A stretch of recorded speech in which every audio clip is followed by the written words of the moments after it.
My name is Daniel and I'm 9 years old.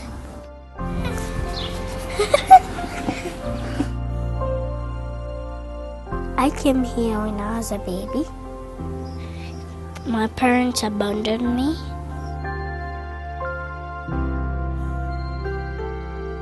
Save the Children's Center is my family because they took me and then they cared for me and loved me.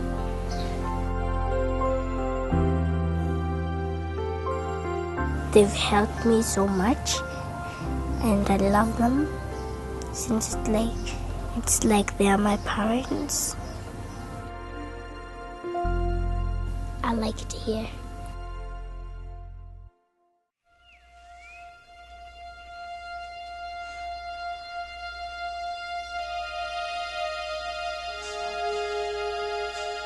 Down there in Nicaragua, it's a whole different story. Tons of need. First of all, it was for food and water, shelter. There's no shelter hardly. Wood huts with mud floors. Yeah, there's a lot of need.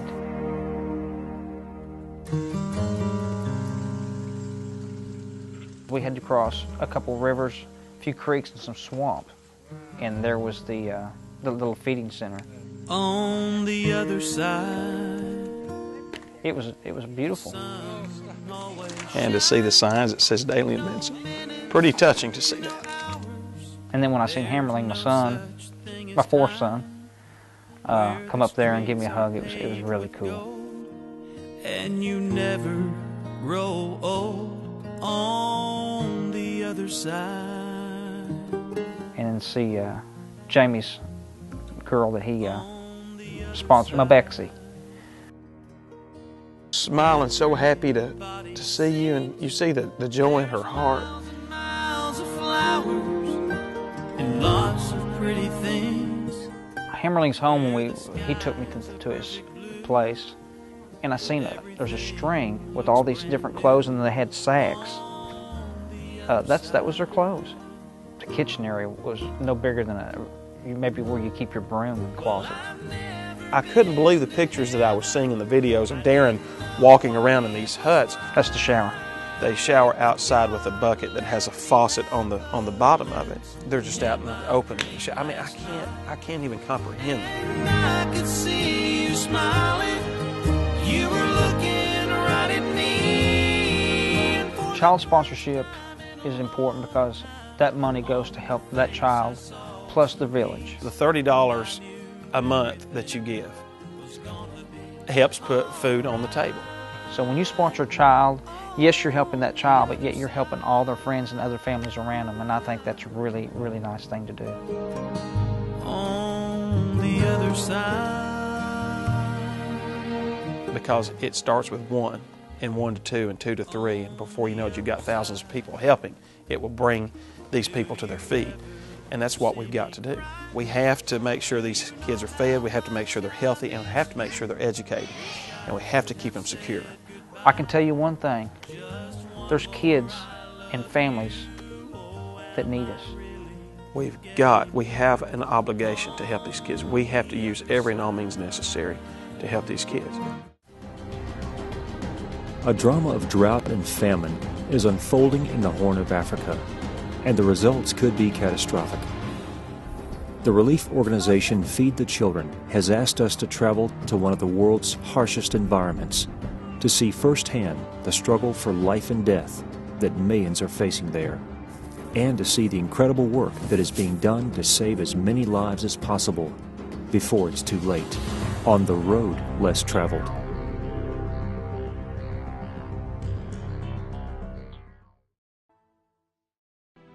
We met a mother with a boy. He was about 6 years old. His name is Michael. What is the situation here with her food situation? The mother, she has been selling the fruit. You remember the fruits they have been eating? Those are the fruits she has been selling to get. Okay, so she sells the fruit that we've seen that other people are eating, and she makes only 20 shillings a day. Yeah.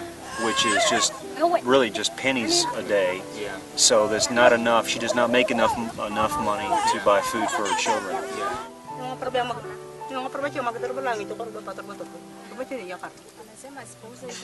She has taken 2 days without anything to eat.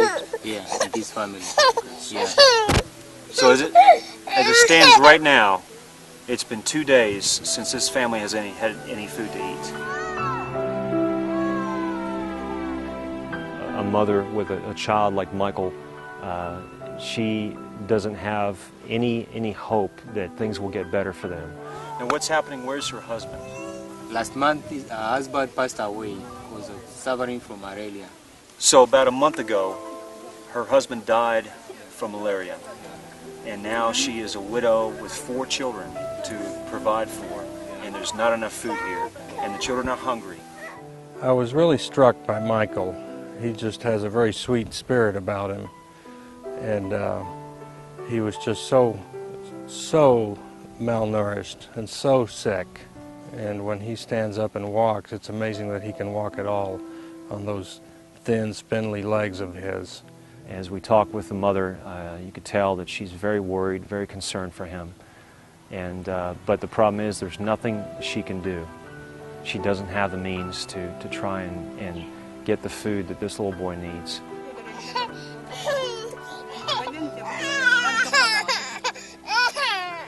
The she's in the little boy should be not eating for a while because of the problem he's having. He then eventually die. So she is saying that if Michael doesn't get the food that he needs, then he will die. Because he's in a very serious condition right now. I just hope that we're there soon enough to save him. It is so vital that Feed the Children is here to help these families by providing food for them. The world is witnessing a catastrophic emergency that is claiming countless innocent lives. An entire generation is facing disease and starvation. This is the worst famine to strike Africa in over 20 years. Millions of children will die unless we do something right now. Feed the Children is mobilizing emergency food to northern Kenya, where a severe drought has ravaged the land. You can be part of saving a generation. Just $17 helps feed a starving child for a month. Your gift provides urgently needed food to save innocent lives. Please call Feed the Children now to send emergency food immediately. Together, we can save a generation, one child at a time. Please call now.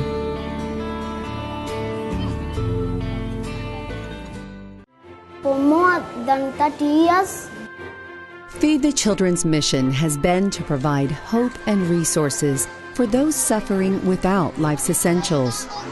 giving food. Food is the foundation for the many life-saving programs of Feed the Children. We provide desperately needed food to children and families because good nutrition is essential for the future of a generation.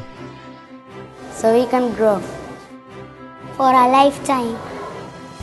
Through the food and nutrition element of our 4 Pillars program, we provide regular, nutritious meals. What a difference this is making in places such as Kenya, Malawi, Tanzania, Uganda, Central America, and the Philippines. I feel happy because I know that we are being protected, as in we are not alone. There are people outside who are caring about us. Feed the Children is on the forefront of fighting hunger. Our vision is that no child or family goes to bed hungry. Make it different. Feed the children. Today. Join with Feed the Children to provide food and healthier living conditions for children. You can make a life-changing difference, one child at a time. Help us feed the children. Please help now.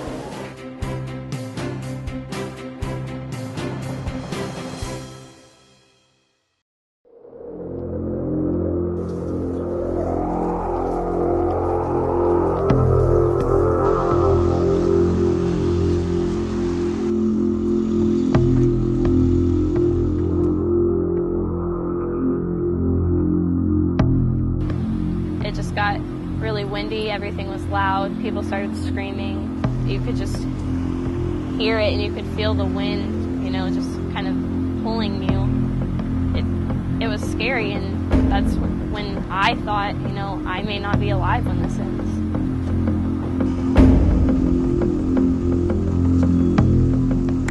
I was here for a doctor's appointment, and when I got here, I had no idea that there were storms coming in. I was by myself. I mean, there were a bunch of people here, but a 16-year-old without her mom, when a tornado hits, you know, what do you do? I know a lot of people that lost homes and friends and family. I'm just really lucky that I still have mine. But it's still hard to think about how much other people lost. Before all this happened, I used to think that there were a lot more selfish people in the world.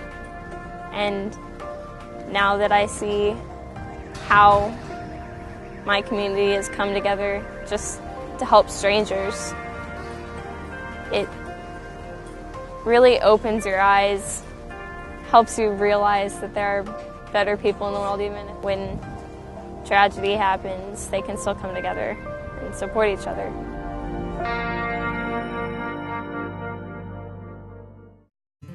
Every day, 8-year-old John walks across the same bridge on his way home. He is surrounded by the sights and sounds of a busy port city. His family lives in a very poor area along the waterway. Rows of shanties litter the shoreline, where trash and debris collect. John's family doesn't live in one of the shacks. They can't afford to.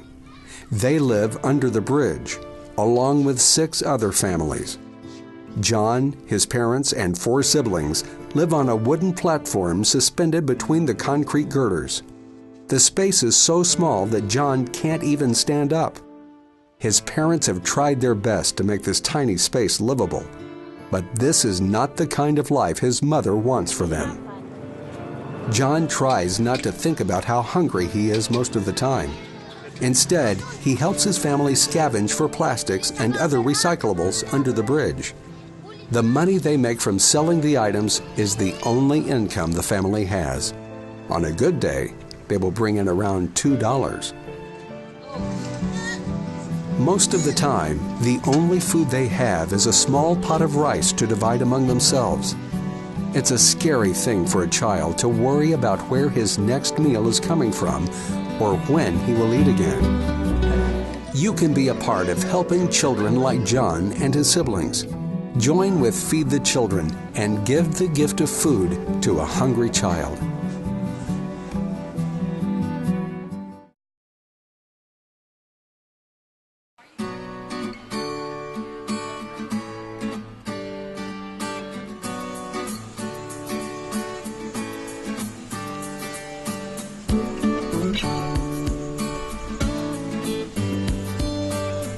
So I'm super excited to be able to give my kids books to go home with that I couldn't honestly afford on my salary to begin with. And I'm just so thankful that there's a place like Feed the Children where teachers can come and get supplies since we spend so much of our own money anyways.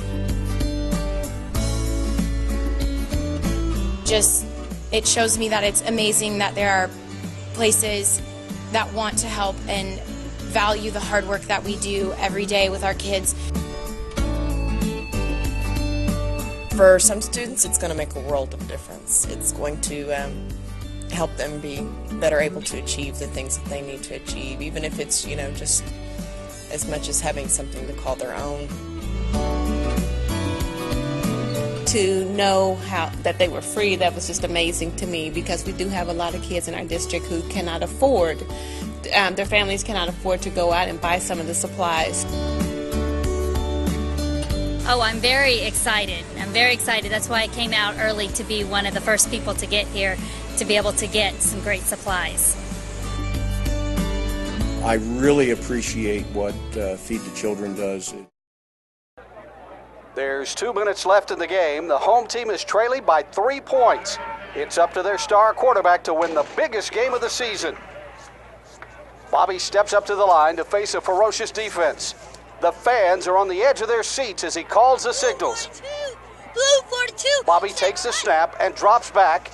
The defense is blitzing, and he has to scramble. Time is running out. He imagines he's against his strongest opponent. He spots an open receiver in the end zone. Oh no, Bobby is sacked. The game is over. And he's losing the struggle against hunger. Over 17 million children in America face hunger. Find out how you can help them by going to feedthechildren.org. Get in the game, call Feed the Children, or go to our website right now.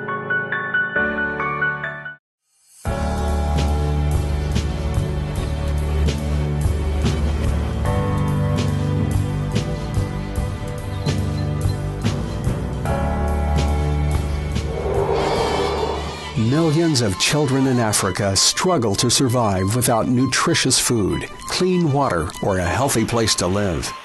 Feed the Children is responding to these desperate needs. We are reaching around the world to give life-sustaining help to hurting children.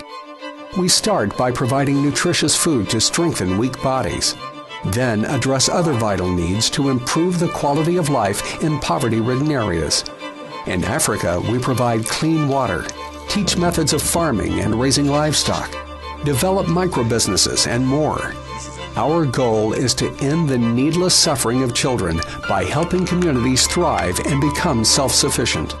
Feed the Children's community garden projects provide food for families and produce that is sold to generate income. In our livestock programs, goats are provided to produce milk and cheese. These goods are sold in markets to generate support for the community. Feed the Children's livelihood development programs are helping to break the cycle of poverty and give hope for a brighter future. Help us lend a hand up to those who are struggling to survive. We can feed the children together.